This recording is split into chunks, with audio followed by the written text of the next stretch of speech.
hay-adda u dooda xuquuqul insaanka muslimiinta dalkani Kenya muhuri loo yaqaan bandhig ay ku soo bandhigtay gudaha magaalada Garissa waxay ku sheegtay in dad fara badan oo muslimiin oo gobolada waqooyiga dalkani Kenya iyo gobolada xeebta laga afduubay ilaa haatan jaani cirib meel ay dhigaan la garanaynin qoraal rasmi ah hay'addaasi ay soo bandhigtay waxay ku sheegtay xiriiradii kala duwan ee laamaha amniga ay kala sameysay in mar uun xorriyadooda loo soo celiyo tirad rag ah oo intooda badan laga afduubay gudaha gobolada waqooyiga iyo gobolka xeebta lana tuhunsan yahay in ciidamada ammaanka ay afduubeen kuwaas oo ay u cuskanayaan sharciga la dagaalanka argagixisada oo baneynaya in ciidamada ammaanka ay gudaha u gali karaan soona qaban karaan cidda la tuhmay in ay xiriir la leedahay kooxda al-shabaab ee gudaha gobolada waqooyiga iyo gobolka xeebta madaxa hay'adda muhuri oo ka hadlayay shirkaasi loo qabtay dadka caruurtooda waaye ayaa waxa uu sheegay ilaa haatan in dadka la waayay ay sii socoto isbuuciis la soo dhaafayna ay jireen tirada ilaa haatan gudaha magaalada tani Garissa laga afduubtay magacaygu Cabdishukri Jelle Ibrahim waxa la shaqeeyaa shirkadda la yiraahdo Muslim for Human Rights oo ku magac dheer Muhuri waxaan ahay ofisaga u qaabilsan xagga Garissa County isbuuc had soo dhaafay waxa dhacday in ay community-ga Garissa County ku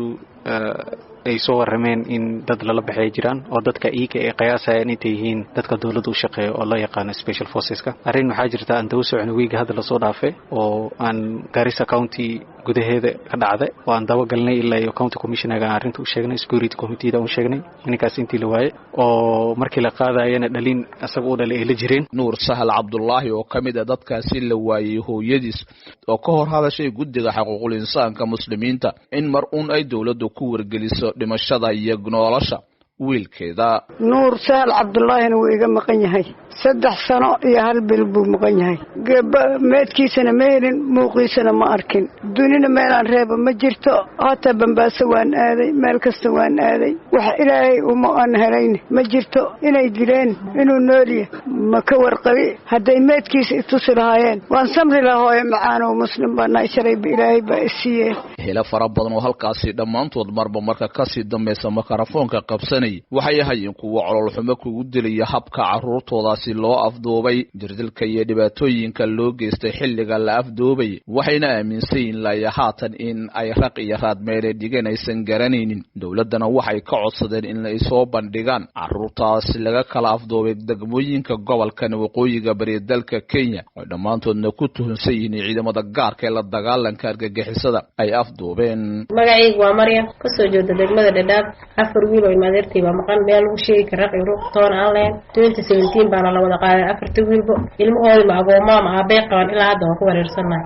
Fatuma Ahmed Baadi iyo Mukhtaar Daahir Usman waxa ay kamid yihiin dadka bulshada u dhaqdhaqaaqa kana tirsan bulshada rayidka waxay ayaguna ka hadleen goobtaasi dadka la qaadayo meeshii la geenayo iyo wixii lagu haysto haday dawladda noo cadeyn wayso la qof hadii la xiro in la maxkamad la keeno la interrogate gareey wixii uu bal raba haday dawladda ay saa yeeli wayso haday Kenya manihin we are not Kenyans not yet Kenyans markaan dabagal ku soo binay dad korto way soo kordhay markaan dabagal ku soo binayna waxa waaye dadkii security agency wili dadku way qaadaan marka security agency wadanka Kenya approach xun bay soo binaysan si wanaagsan dadweynaha dhaqamo aho sanadii 2012 ilaa haatan qulqulotooyinka noocaasi waxay ahaayeen kuwa ku soo noqonaya dalkani Kenya mana jiraan dadka noocaasi marka la qabto in maxkamadaha dalkani Kenya la soo horjoojiyo lamaha booliiska dalkani Kenya hadiya jeer waxay dafiraan in afduub noocaas oo kala ay ka geystaan gudaha dalka waxayna ku andacoodaan cidda ay qabtaan ama tuhmaan